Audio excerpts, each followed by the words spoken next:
ناظرین حضرات، مصر کے جنگل میں ایک شہزادہ چند بکریاں چراتا اور ان سے حاصل ہونے والے دودھ اور جنگل کے پھلوں پہ گزارا کرتا۔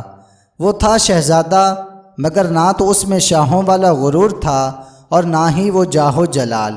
وہ عام انسانوں کی طرح زندگی بسر کرتا، روکھی سوکھی کھاتا، بیشتر وقت اپنے رعایا کی خدمت اور خدا کی یاد میں بسر کرتا۔ اس کی نیک چلنی کا پوری ریاست میں چرچا تھا۔ اسے یہ خصوصیات اپنے رحم دل باپ سے وراثت میں ملی تھیں۔ ایک دن شہزادہ معمول کے مطابق رعایا کے مسئلے سننے کے بعد جنگل میں دنیا سے بے نیاز خدا کی یاد میں محو تھا کہ اس نے دیکھا ایک غریب لکڑہارا اپنے گدھے کو ساتھ لیے ہوئے لکڑیاں کاٹ رہا ہے اور اس سے باتیں بھی کیے جا رہا ہے، حالانکہ اسے معلوم تھا کہ نہ تو گدھا اس کی بات سن رہا ہے اور نہ ہی سمجھ رہا ہے، اور پھر زاروں قطار رونے لگا۔ شہزادہ یہ دیکھ کر بہت حیران ہوا کہ لکڑہارا روزانہ لکڑیاں کاٹتا، گدھے سے چند باتیں کرتا اور پھر پھوٹ پھوٹ کے رونے لگتا۔ چند روز یہی معاملہ رہا۔ جب رحم دل شہزادے سے اس کا رونا نہ دیکھا گیا تو وہ لکڑہارے کے پاس گیا اور لکڑہارے سے پوچھا، اے لکڑہارے، تیرے اس طرح بلک بلک کر رونے کی وجہ کیا ہے؟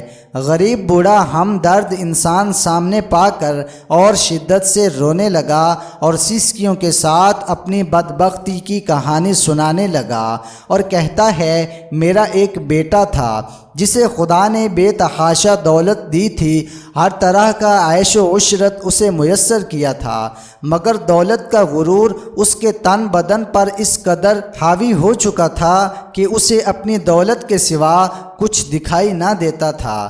اپنے غریب رشتہ داروں کو دھکے مارتا، انہیں ذلیل اور رسوا کرتا تھا۔ پھر اس کی بربادی کا دن آ گیا اور میری دور کی ایک رشتہ دار دوسری ریاست سے میرے گھر میں سوالی بن کر آئی، یہ سوچ کر کہ مشکل میں اپنے ہی کام آتے ہیں۔ وہ بہت غریب تھی، اس کی بیٹی کی شادی تھی، مگر کوئی انتظام نہ ہو پایا تھا۔ اسے کچھ رقم کی ضرورت تھی۔ وہ اللہ کی نیک بندی، بیشتر وقت میں عبادت گزار تھی، مگر میرا بیٹا دولت کے نشے میں اندھا ہو چکا تھا۔ اس عورت کو دھکے مار کر گھر سے نکال دیا۔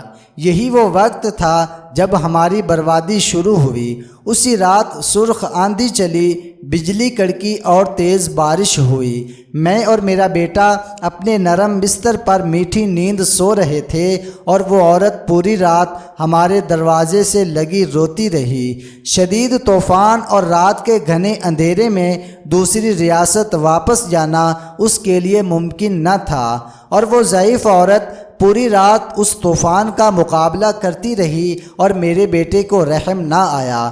جب صبح میں اٹھا تو مجھ پر قیامت ٹوٹ پڑی۔ میرا بیٹا گدھے کی صورت میں بدل چکا تھا۔ گھر کا سارا سامان آسمانی بجلی گرنے سے جل کر خاک ہو گیا تھا، سب کچھ برباد ہو گیا تھا۔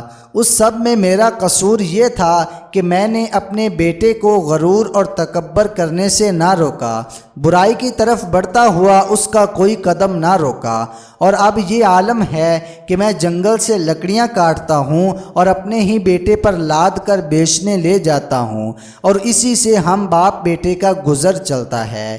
یہ سن کر شہزادے کی آنکھیں نم ہو گئیں اور وہ لکڑہارے سے مخاطب ہوا، اے ضعیف انسان، تو نے بہت ظلم کیا۔ بے شک برائی پر خاموش رہنا اور اسے نہ روکنا اس کا ساتھ دینے کے مترادف ہے۔ تو نے اپنے بیٹے کو برائی سے نہ روکا، مجھے تیری حالت پر افسوس ہے۔ اس لکڑہارے نے کہا، اب میں اپنی اس غریب رشتہ دار کی تلاش میں مارا مارا پھرتا ہوں۔ اس کی تلاش مجھے رلاتی ہے، شاید وہ میری امداد کر سکے اور وہ مجھے مل جائے۔ میں اس سے معافی مانگ لوں گا، شاید میرے گناہوں کا ازالہ ہو سکے، مگر افسوس وہ مجھے کہیں نہیں ملتی، یہ کہہ کر لکڑہارا رونے لگا۔ شہزادے نے اس کے آنسو پونچھتے ہوئے کہا، تو اپنے گناہوں کی معافی اللہ سے مانگ، وہ بہت رحیم ہے۔ اگر اس نے تجھے معاف کر دیا وہ تجھے اس عورت تک پہنچانے کا کوئی نہ کوئی سبب ضرور بنا دے گا۔ وہ بہت مہربان ہے، اپنے بندوں پر ظلم نہیں کرتا۔ بوڑھا لکڑہارا اسی وقت سجدے میں گر کر بلک بلک کر اپنے گناہوں کی معافی مانگنے لگا۔ اچانک دور سے کسی گھوڑے کی ٹاپوں کی آواز سنائی دینے لگی۔ ایک خوبصورت شہزادی سفید رنگ کے گھوڑے پر سوار تھی۔ قریب آ کر شہزادے سے مخاطب ہوئی، اے شہزادے، آخر یہ کیا ماجرا ہے؟ شہزادے نے بوڑھے کی ساری کہانی شہزادی کو سنا دی۔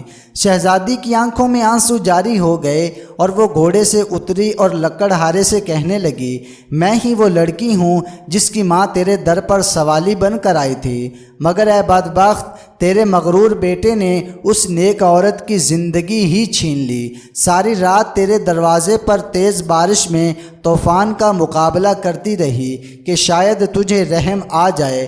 بالآخر تیز بارش کی ٹھنڈی بوندوں کو وہ بوڑھی جان برداشت نہ کر سکی اور دنیا سے چلی گئی۔ جب صبح ہوئی تو رحم دل بادشاہ معمول کے گشت پر تھا۔ اس کا وہاں سے گزر ہوا اور وہ میری ماں کو جب گھر لایا تو ماں کی لاش دیکھ کر میرے پیروں تلے سے زمین ہی نکل گئی۔ اب میرا سہارا کوئی نہیں تھا۔ بادشاہ یہ سب دیکھ کر بہت پریشان ہوا۔ آخر اس نے مجھے اپنے ساتھ لے جانے کا فیصلہ کر لیا۔ کچھ عرصہ میں اس کے محل میں رہی اور اس نے مجھے نیک لڑکی پا کر اپنے بیٹے سے میری شادی کر دی۔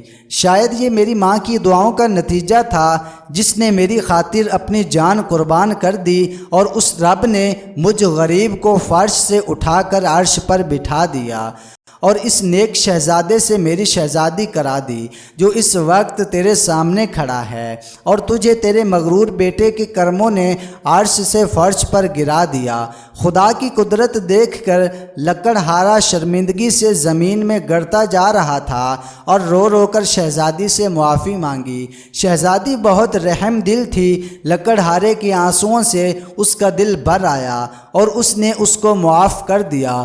خدا کی قدرت، لڑکا اسی لمحے اپنے اصلی روپ میں واپس آ گیا اور خدا کے حضور سجدے میں گر گیا اور شہزادی سے بھی معافی مانگنے لگا۔ شہزادی نے بھی اسے معاف کر دیا۔ بالآخر دونوں باپ بیٹا اپنی جھونپڑی کی طرف روانہ ہو گئے۔